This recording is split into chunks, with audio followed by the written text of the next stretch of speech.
Are here today because we see the warning signs. We know our history. We recognize the blueprints, and we refuse to let it happen again.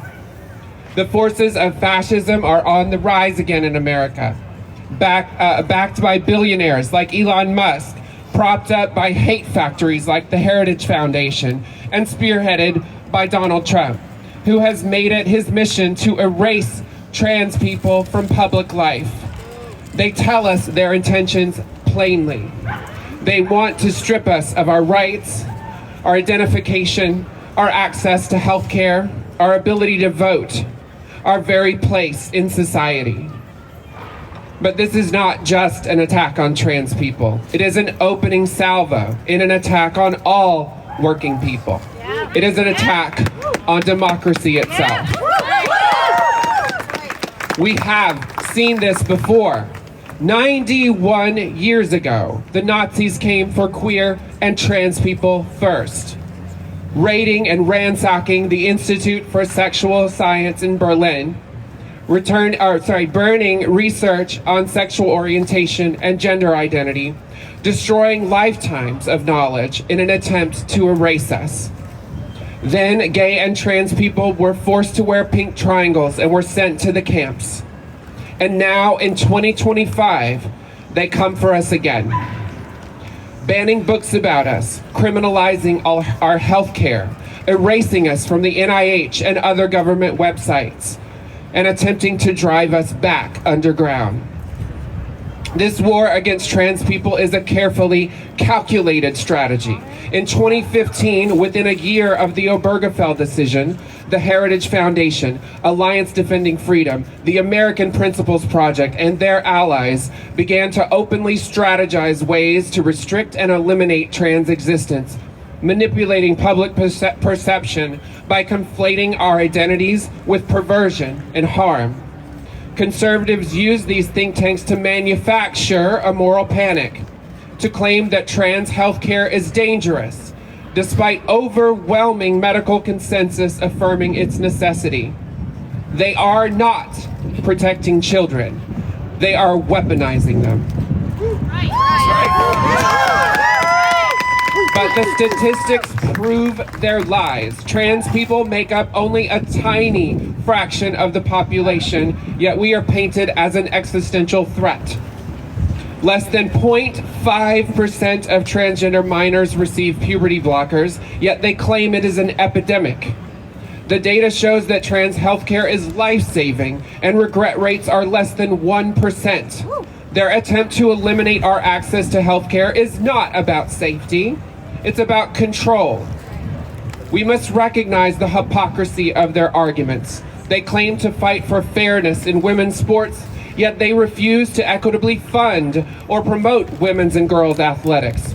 They claim to protect children, yet ignore the overwhelming evidence that trans youth who receive gender-affirming care experience lower rates of depression and suicide. They weapon medical ethics while disregarding the fundamental principle of do no harm.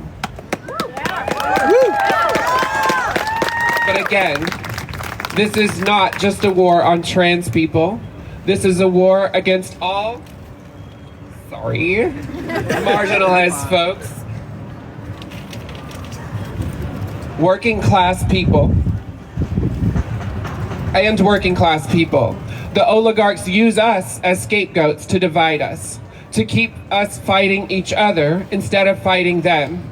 They tell us that our wages are low because of immigrants, that our health care is expensive because of trans people, that our schools are failing because of drag queens. It is all a lie, a smokescreen, a distraction from the real war, the class war.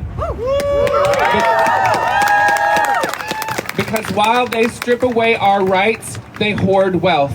They bail out billionaires and corporations while our communities starve. They crush unions while they send their own children to private schools. They poison our water while they profit from oil. And they expect us to turn on each other instead of turning on them. We must refuse to play their game. We must stand together. That's right.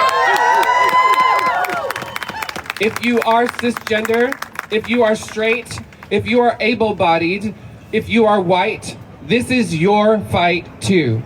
Not because of charity, not because of pity, but because your liberation is tied to mine.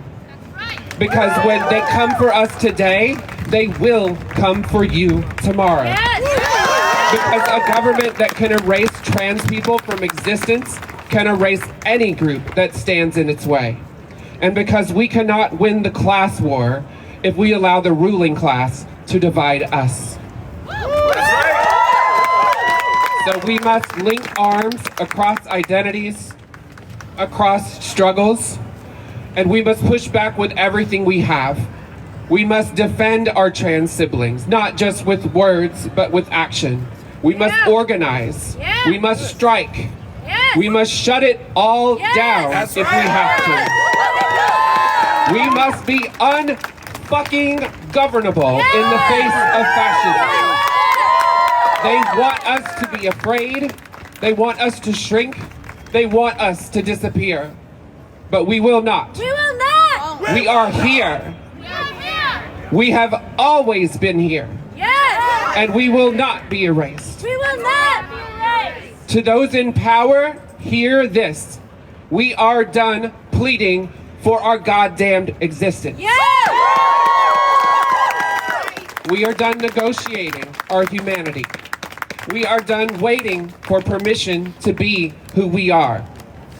We fight not just to survive, but to thrive, and we will win. That's right.